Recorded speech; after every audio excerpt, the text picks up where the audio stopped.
ഡബ്ബിയൊക്കെ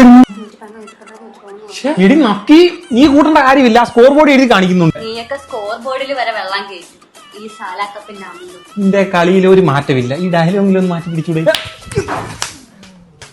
നമ്പറിനോടടി 7. തലവൻ നമ്പർ 7. അപ്പൊ എന്നെ 18 അടി അടിച്ചു. എന്റെ നമ്പർ 18. ഈ വാട്ടി കപ്പ് നമ്മ തൂക്കും. തൂക്കും. കപ്പ് മാത്രമല്ല, ഗ്രൗണ്ട് വരെ നിങ്ങളെ തൂക്കും. നിനക്ക് ബാറ്റല്ല, സ്റ്റൂലാ തരണ്ട, സ്റ്റൂലുകൾ. ഇടി നിനക്കൊക്കെ ഒരു ടീമിൽ എത്ര പേരുണ്ടെങ്കിലും അറിയാം. നിന്റെ ടീമിൽ എത്ര പേരുണ്ട്? എന്റെ ടീം ഫാനൊന്ന്. അപ്പൊ എന്റെ ടീമില് 11 വരെയുള്ളു. അങ്ങനെ ആളെ കൂട്ടി ജയിപ്പിക്കേണ്ട കാര്യമൊന്നും നമ്മളെ ടീമിലില്ല. മീൻ വറുത്തതൊക്കെ ഇതായിരിക്കുന്നു. മോളെ തലയൊക്കെ അവന് കൊടുത്തേരെ. രാത്രി മൊത്തം കൂടെ തലാന്ന് കരയുമായിരുന്നു. അമ്മ അത് ഈ തലയല്ല, ഇവന്റെ തല ഗ്രൗണ്ടിൽ കിടന്ന് ബോള് പറക്കുന്നതിന്റെ കരച്ചില്ല. RCB ജയിക്കത്തില്ലെന്ന്. ഇതാണോ നീ പറഞ്ഞ ടോക്സിക് കാമുകൻ? ഞെട്ടിയാ ഞാൻ ഞെട്ടീന്, നീയും കൂടെ ഞെട്ടിക്കും. അത് എന്റെ എക്സ് കാമുകനാ. ലക്ഷ്മി ആരാ? എന്തുവേ കടിക്കട്ടെ? മുറിക്കട്ടെ, ഞാൻ മുറിക്കട്ടെ.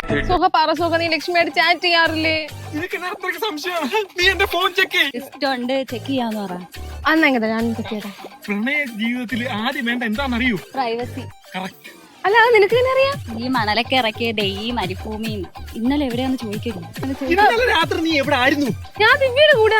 ഇന്നലെ രാത്രി നീ ദിവ്യയുടെ കൂടില്ല. കാര്യം ഇന്നലെ രാത്രി ഞാനാണ് ദിവ്യയുടെ കൂടെ. നീ എന്തിനു നീ എന്തിനടുത്ത് കള്ളം പറഞ്ഞു?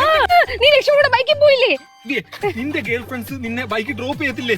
അപ്പൊ എന്റെ ഗേൾ ഫ്രണ്ട്സിന് ഞാൻ ശരാശരി പിക്കെങ്കിലും ചെയ്യണ്ടേ? ഞാൻ ചെയ്ത തെറ്റാണോ? പറഞ്ഞുകൊടു.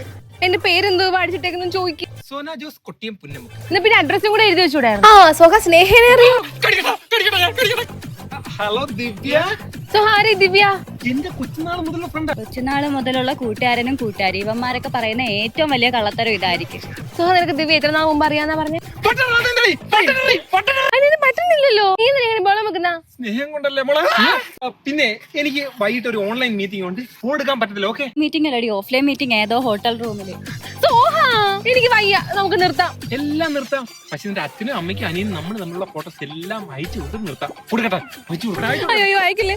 ഇത് നീ പഠിപ്പിച്ചാണ്? അയ്യോ അല്ല, ഇത് അവൻ കയ്യിൽ നിന്നിട്ട് കളിക്കും. അവൻ ടോക്സിക് പ്രോ ആയിടി. ഇന്ന് നീ ഇൻസ്റ്റാഗ്രാമിൽ ഇട്ട ഫോട്ടോ ഡിലീറ്റ് ചെയ്യണം. ഡിലീറ്റ് ചെയ്താൽ കൈമുറിക്കും. ഞാൻ കൈമുറിക്കും. പോസ്റ്റ് ഒന്നും ഇട്ടില്ല. നിന്റെ അടുത്തല്ല, വേറെ എന്തിനടി അവനെ തേച്ചേ? അവ ഒരു പാവമായിരുന്നടി. ഞാനുമായിട്ട് അടി ഉണ്ടാക്കത്തേ ഇല്ല. അതുകൊണ്ട് ഞാനങ്ങ് തേച്ച്. ഒത്തിരിയൊക്കെ ടോക്സിക് ആവണം, പക്ഷെ ഇത് ഒത്തിരി ആയിട്ട്.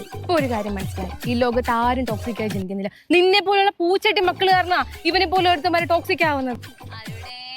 വീട്ടിൽ കയറാ.